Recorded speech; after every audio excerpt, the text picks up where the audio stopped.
General Muhammad Ziaul and Narendra Modi remain the most impactful figures in post-independence Pakistan and India.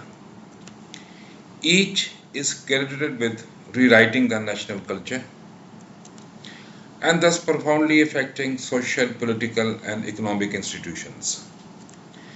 Their ideologies and statecraft also bear close similarities.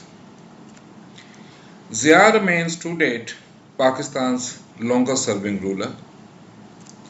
As army chief, he staged a coup against the elected Prime Minister Zulfikar Ali Bhutto.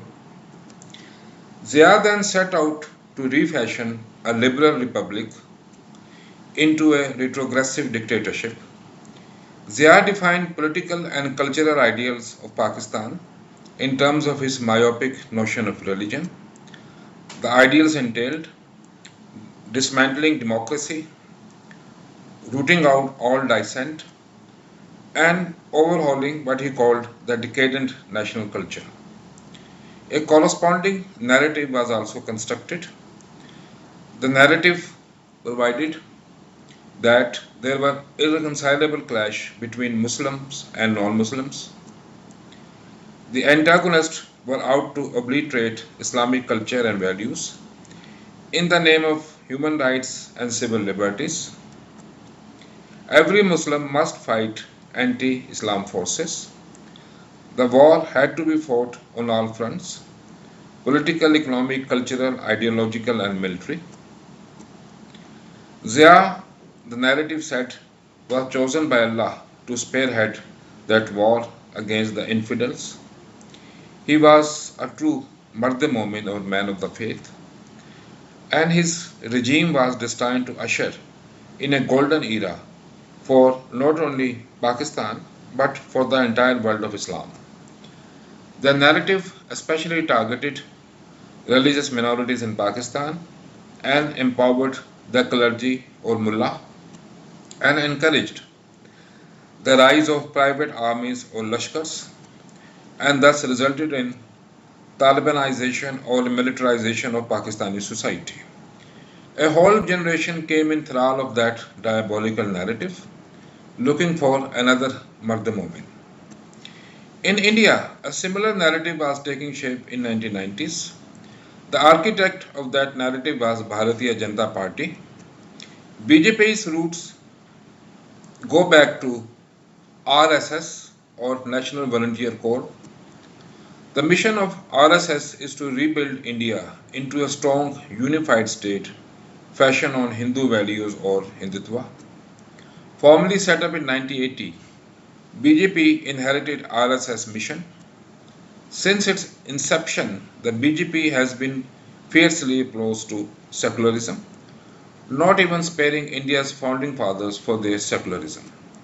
In early 1990s, BJP spotted the demand for pulling down historic Babri Mosque at Ayodhya in UP state, which is said to be the birthplace of Hindu god Ram, and building a temple in place of the mosque. The people who raised the Babri Mosque in December 1992 were associated with the Bharatiya Janata Party. BJP went on to win the ensuing parliamentary elections held in 1996 and formed its first government under Atal Bihari Vajpayee. Like Zia regime, the BJP also put in place its unique narrative, which says that history is to be seen from a conflict perspective. Since ages, the majority Hindus in India have been ruled by outsiders. Foreign invaders enslaved Hindus and impurified their culture. Even after independence in 1947, Hindus kept subservient to minorities in the name of secularism.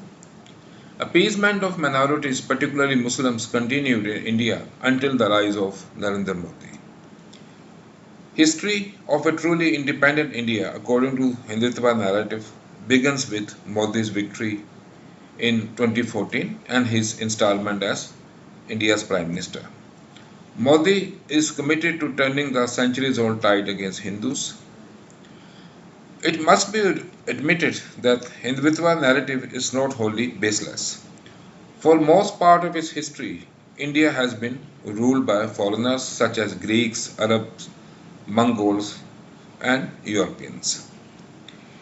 And it is also true that Hindus' share in political power has not been commensurate with their numerical strength. However, we need to have reality check on this narrative.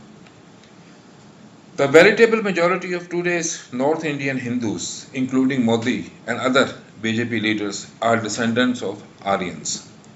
Of European stock, the Aryans invaded North India in 2000 BCE. Aryan then displaced and enslaved the local people called Dravidians. The Indus Valley civilization, which is one of the oldest civilizations in the world, was a Dravidian and not an Aryan civilization. Hinduism arose only after the arrival of Aryans in India. Rig Veda, one of the earliest Hindu religious texts, calls Dravidians Dasyus, which means devil or demon. The great ancient Indian empire, the Mauryan Empire, was also an Aryan empire. And also today we can easily discern the difference between a North Indian, which have Aryan descent, and South Indians, which have Dravidian descent. At any rate, for the BJP, religious plurality has historically been a source of weakness in a Hindu majority India. Modi regime is thus set on turning the country into a monolithic society at the expense of the religious minorities. He is also, like Zia, taking over state institutions. Judiciary and election commission in India are fast losing their credibility. India no longer makes secular movies like Mughal-e-Azam or even Shaurya.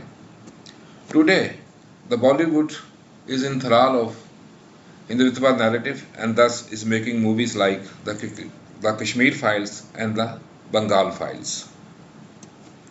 Zia set up a totalitarian regime, militarized the society and demonized his opponents. Modi is well on course of doing so in the garb of a democracy. Divisive politics, however, is a kiss of death for a diverse polity, whether it's Pakistan or India. I trust you like this video. Please subscribe to my channel, Wisdom of Life. Thanks for your time.